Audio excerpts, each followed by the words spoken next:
Welcome to the Washburn Weekly Webcast.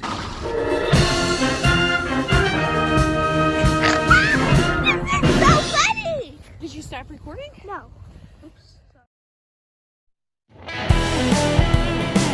Welcome to Hockey Talk with your hosts, Minneapolis Hockey Cheerleading.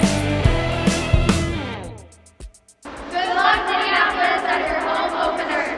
From your friends at Washburn, South, Edison, Southwest, Roosevelt, Henry, and on behalf of North High. This season, Minneapolis Hockey Cheerleading will be sharing rink news, photos, and score information from the rink during Minneapolis Hockey boys and girls varsity games.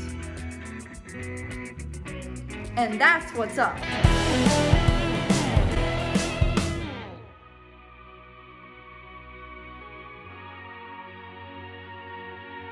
Hello Washburn, this is Mr. Jubinville, school social worker for the 9th and 10th grade.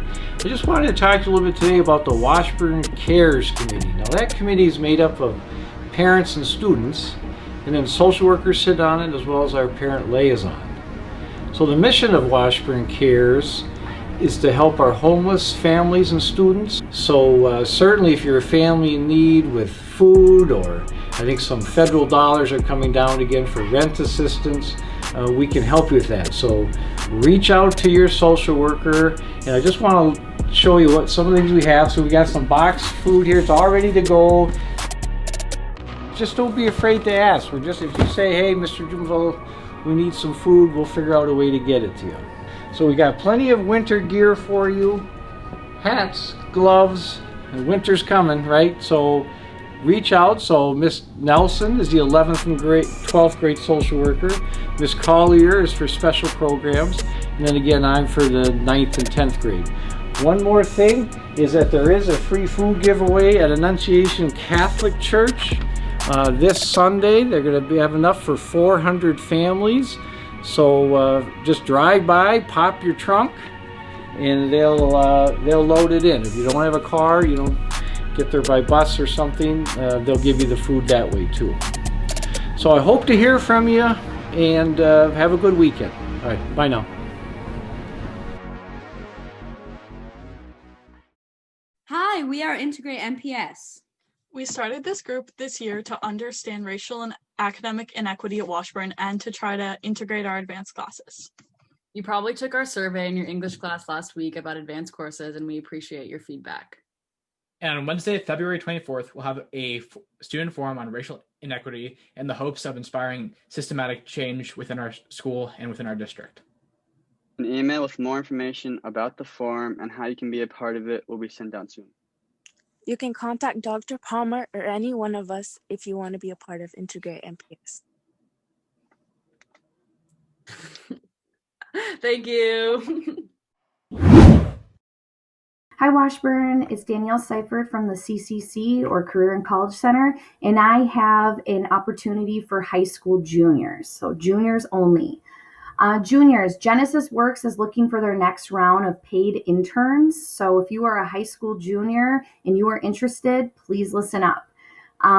So Genesis Works is an internship program where high school juniors apply their junior year, and then they do summer training for 8 weeks, and then they get offered a corporate internship for their entire senior year. So why would you want to join Genesis Works? Genesis Works gives you an opportunity to gain professional and business technology skills. So you get real life skills of working in a corporate workplace, such as public speaking, how to network. And then you also learn a little bit of the technical side of working in a technology field in a corporate workplace, such as project management, Microsoft Suite, etc.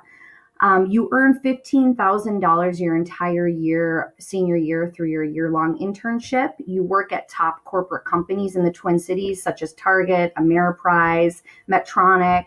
It obviously helps you build an impressive resume before you even leave for college, if that is your choice. And you get additional help from Genesis Works professional staff with college applications throughout your senior year, scholarships, applying for financial aid. So Genesis Works is looking for students who are juniors who are on track to graduate. So you need to be on track. Please contact your high school counselor if you have questions about that.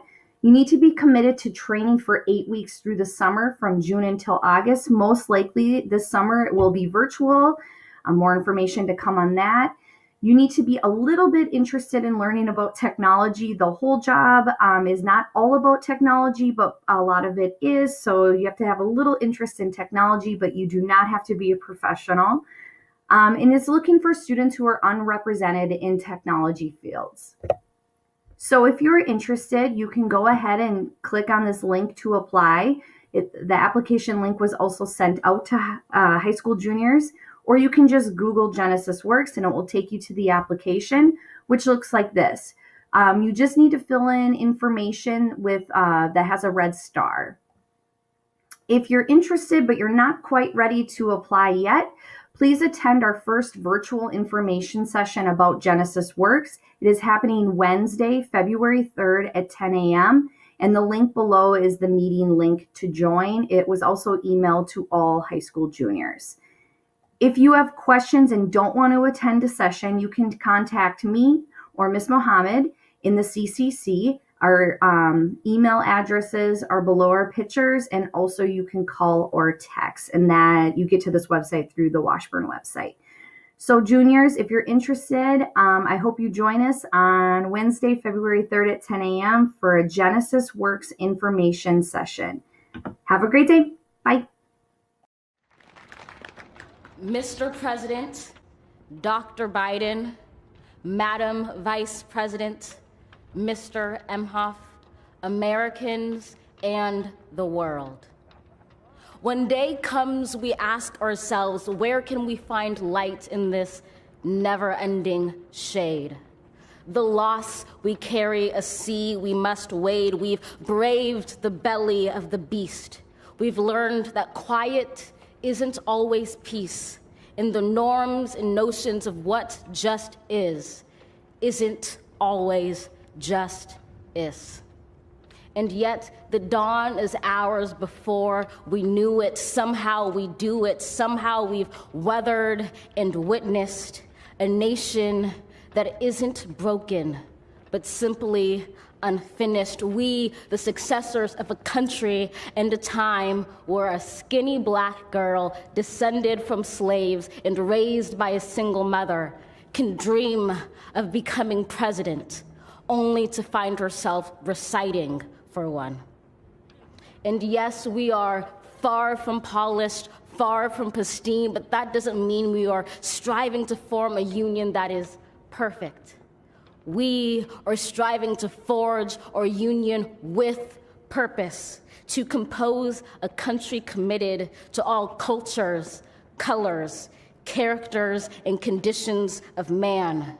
And so we lift our gazes not to what stands between us, but what stands before us. We close the divide because we know to put our future first, we must first put our differences aside. We lay down our arms so we can reach out our arms to one another. We seek harm to none and harmony for all. Let the globe, if nothing else, say this is true.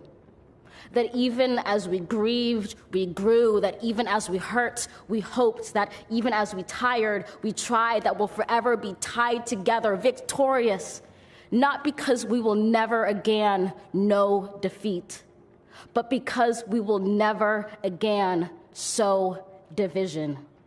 Scripture tells us to envision that everyone shall sit under their own vine and fig tree, and no one shall make them afraid.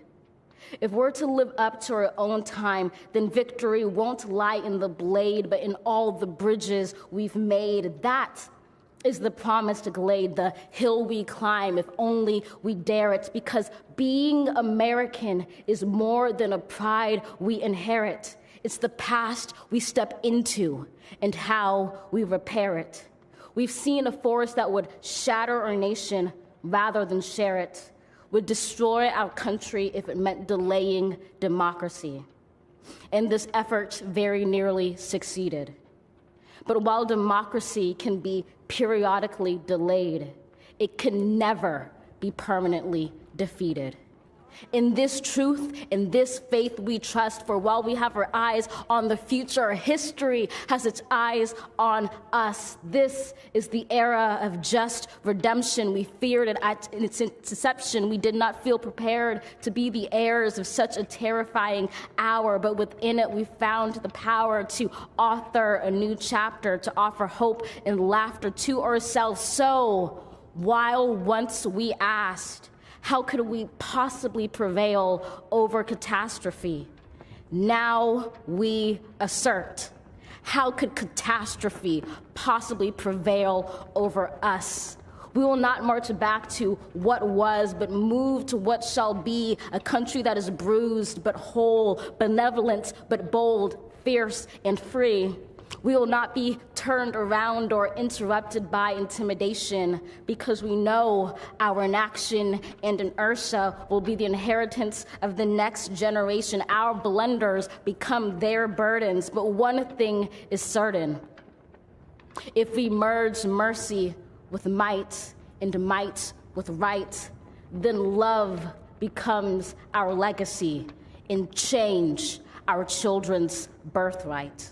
So let us leave behind a country better than the one we were left. With every breath from my bronze-pounded chest, we will raise this wounded world into a wondrous one. We will rise from the gold-limbed hills of the West. We will rise from the wind-swept Northeast, where our forefathers first realized revolution. We will rise from the lake-rimmed cities of the Midwestern states. We will rise from the sun-baked South. We will rebuild, reconcile, and recover in every known nook of our nation, in every corner called our country. Our people, diverse and beautiful, will emerge battered and beautiful. When day comes, we step out of the shade, aflame and unafraid. The new dawn blooms as we free it. For there is always light, if only we're brave enough to see it, if only we're brave enough to be it.